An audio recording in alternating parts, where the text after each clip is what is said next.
Human, kneel now. Your species has already been measured. Funny thing about measurements, mate. They don't tell you how hard something kicks. The Vorrkai had cataloged 417 civilizations across 6 galaxies. They had never lost. Their war priests calculated probability of resistance before every invasion. Species with nuclear capability rated a 12% chance of meaningful pushback. Species with space travel rated 31. Every single one had eventually knelt, surrendered, or burned. Earth rated 4%. Commander Sethrak stood on the observation deck of the undying conquest and watched the rust-colored continent sprawl beneath him like a wound across the blue planet. His analysts had chosen it deliberately. Sparse population, minimal military infrastructure, extreme climate that would disorient his cold-blooded troops only slightly. They had biological regulators for that. The perfect landing zone, a soft entry point into a soft world. He did not know about Darren. Darren Kowalski was 6'3", 230 pounds, and had lived alone on a sheep station the size of Luxembourg for 11 years. He had no neighbors within 40 kilometers. His nearest town had one pub, one petrol station, and a population that topped out at 60 on a busy weekend. His morning routine: wake at 4:30, check the bore pumps, fix whatever the heat had broken overnight, argue briefly with his cattle dog Blue about who got the last bit of biscuit, then drive the fence line in a 30-year-old Land Cruiser that had survived 3 floods, a bushfire, and a rollover that would have killed a more cautious man.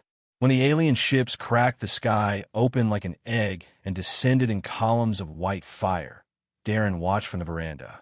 He finished his tea. Then he went and got his rifle. The Vorrkai ground unit was a thing designed by evolution and war to inspire surrender on sight. 8 feet tall, armored in bioluminescent plates that shifted between deep violet and warning red. 4 arms, 2 for weapons, 2 for restraint. Eyes like polished obsidian that saw into the infrared.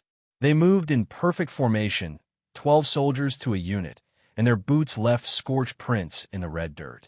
Sergeant Vreth led his unit toward the structure the scanners had flagged, a primitive dwelling, corrugated metal, surrounded by animal pens.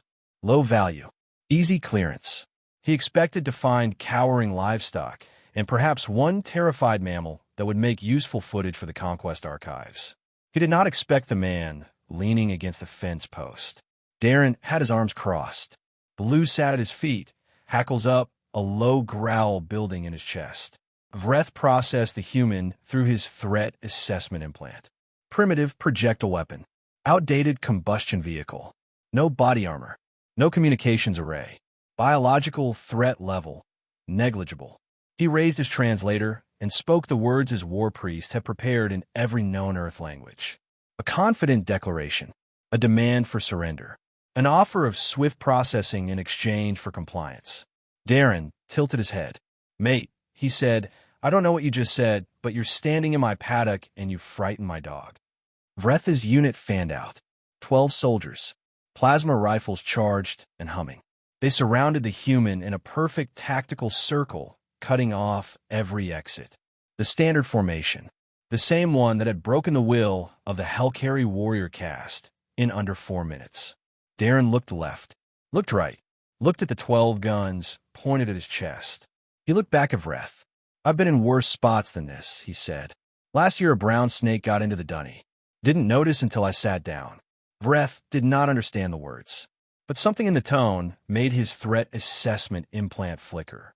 What Vreth did not know, what none of the Vorrkai analysts had modeled, was that Darren had been awake since before dawn because the fence on the eastern boundary had gone down again, and he had spent 3 hours in 47-degree heat wrestling steel posts back into cracked earth, and he had eaten nothing since a handful of crackers at 2 in the morning, and he was, by any human medical standard, running entirely on stubbornness and spite. He was also standing 12 meters from the bore pump shed. Inside that shed, 400 liters of diesel, a generator, a welder he'd been repairing since March, 3 rolls of steel fencing wire, and enough electrical cable to run a small city. Darren had not planned this, but Darren had grown up on this land. He had fixed things with nothing, built things with less, and once, he preferred not to talk about this at dinner parties, Not that he went to any. Once kept a cracked engine block running for 6 hours using nothing but epoxy and the absolute refusal to be defeated by machinery. He bent down and unclipped Blue's lead. "Go to the Uta," he said quietly. "Go on." Blue went. Then Darren did something none of the Vorrkai's 417 conquest profiles had ever recorded. He walked toward them, not running, not charging, walking, calm, deliberate.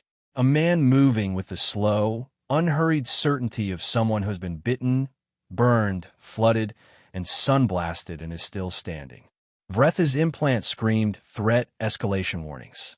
His soldiers didn't fire because nothing in their training covered this. A single unarmed biological approaching 12 plasma rifles without any apparent survival instinct engaged. Darren picked up the steel fence post lying at Vreth's feet. It had blown over in the night. He'd been meaning to fix it, looked at it briefly, then looked at the alien. "You're grounded," he said. Then he jammed it into the ship's landing strut, which was vibrating at the exact harmonic frequency his welder's coil happened to produce when he'd rewired it last autumn, a fact he did not know, but the universe had apparently kept on file. The feedback pulsed Blue out every piece of electronic equipment within 40 meters. Every plasma rifle, every translator, every threat assessment implant. 12 Vorrkai soldiers stood in the red dirt, blind, deaf, and unarmed, blinking in the midday sun. Commander Sethrak, watching from orbit, watched his ground units signal disappear. For the first time in his career, he had no probability calculation to fall back on. They left 3 hours later. Not dramatically, not in a blaze of retreat and glory. The undying conquest simply rose, slowly and quietly, like a man backing out of a room where something has gone badly wrong and he doesn't want to make it worse. Vreth and his unit were recovered by shuttle. They said very little in their debriefing. The incident was filed under a classification that the Vorrkai High Council would argue about for the next 20 years. On Earth, in a remote corner of the Australian Outback, Darren fixed a fence post. It took about 20 minutes. Blue found a dead lizard to roll in. By sunset, the sky was clean and orange and enormous, and Darren sat back on the veranda with a cold beer and watched the stars come out, one by one, the same way they always had. He did not feel like a hero. He felt like a man who had a lot of fencing left to do tomorrow and needed an early night. But somewhere in the dark above him, in the cold and silent spaces between civilizations, a message was already spreading through alien channels, flagged urgent, marked in the highest warning tier. Do not land in the Red Continent. Something lives there that does not know it should be afraid. They came expecting surrender. They found Australia. There is no recovery from that.